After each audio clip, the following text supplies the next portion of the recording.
वबरकातुहू। सामीन, बिहार का गोपालगंज, वही बिहार का गोपालगंज जहाँ से एक लड़का आजमगढ़ में पढ़ रहा था, वो घर आते हुए उसी गोपालगंज का वो लड़का मऊ से गायब हो गया था। उसने वो जो ड्रामा किया था उस वक्त पर सोशल मीडिया पे आप लोग उसको सुने होंगे। वही बिहार का गोपालगंज, वहाँ के एक मस्जिद के इमाम मौलाना शफीक अहमद को कुछ लोगों ने, नामालूम अफराद ने रात के तन्हाई में अंधेरे में चाकुओं से हमला करके उसकी जान ले ली है। जी हाँ, एक इमाम की किसी से क्या दुश्मनी हो सकती है। खबरें आ रही हैं कि आज से एक हफ्ता पहले मौलाना शफीकुर रहमान जो उस मस्जिद के इमाम हैं, गोपालगंज के उचका गांव है एक जगह, वहाँ की एक मस्जिद के वो इमाम थे। वहाँ से एक हफ्ता पहले उनका मोबाइल चोरी हो गया था। फिर वो मोबाइल किसी के पास पकड़ा गया और फिर वो मोबाइल उनको मिला। और इसके अलावा क्या रंजिश थी नहीं पता। गुज़श्ता रात कल उसको जब वो अपने कमरे के अंदर, हुजरे के अंदर आराम फरमा रहे थे तो कुछ अज्ञात लोग आए, नामालूम अफराद आए और चाकू से हमला करके उनकी जान ले ली। सुबह जब गांव में फजर की अजान नहीं हुई, लोगों को बेचैनी हुई कि भाई फजर की अजान क्यों नहीं हुई है। जब गांव वाले मस्जिद की तरफ बढ़े और आए तो देखा कि इमाम साहब बिल्कुल ऐसे खून में लथपथ पड़े हुए हैं। और फिर जब देखा तो पता चला कि इमाम साहब अब इस दुनिया में नहीं है और उनकी जान चाकुओं से घोंप कर ले ली गई है।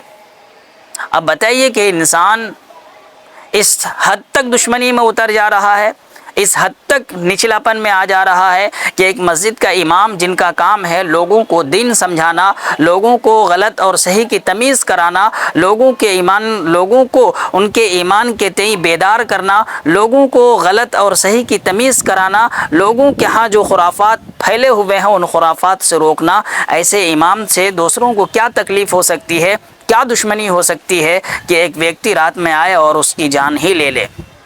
अब गोपालगंज की जो पुलिस है, वहाँ के जो एसडीएम हैं, उन लोगों ने इसके खिलाफ एसआईटी गठन कर दी है, एक टीम बना दी है जो इस मामले की पूरी जांच करेगी। और जांच करने के बाद ही फिर खुलासा होगा कि आखिर इमाम साहब की जान क्यों ली गई, मौलाना शफीकुर रहमान साहब को क्यों किसी ने चाकू से घोंप करके कत्ल कर दिया।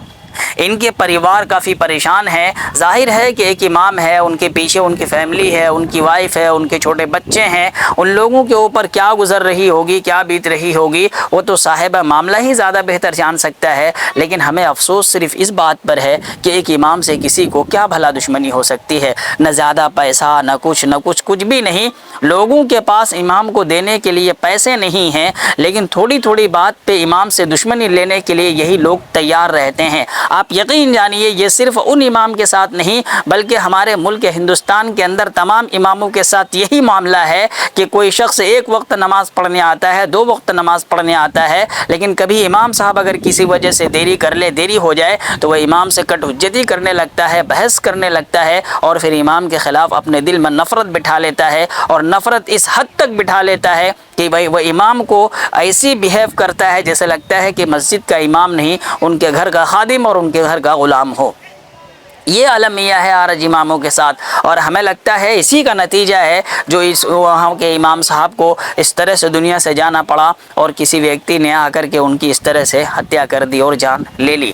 बहरहाल जो भी खुलासा होगा, जो भी रिपोर्टें आएंगी, हम आप हजरात के सामने ज़रूर पेश करेंगे। आप लोगों से गुजारिश है कि हमारी इस वीडियो को आगे पहुँचाइए ताकि उन लोगों तक पहुँचे जो लोग अपने इमाम से बेजा नफ़रत करते हैं और उनके ख़िलाफ़ तरह तरह की साजिशों के अंदर मुलव्विस होते हैं। अल्लाह ताला ऐसे लोगों को हिदायत दे और इस दुनिया के अंदर तमाम, बल्कि मुल्क हिंदुस्तान के अंदर जितने भी अइम्मा है, मसाजिदों के या जो भी दीनी इदारों से जुड़े हुए लोग हैं, अल्लाह ताला उन तमाम लोगों की हिफाजत फरमाए।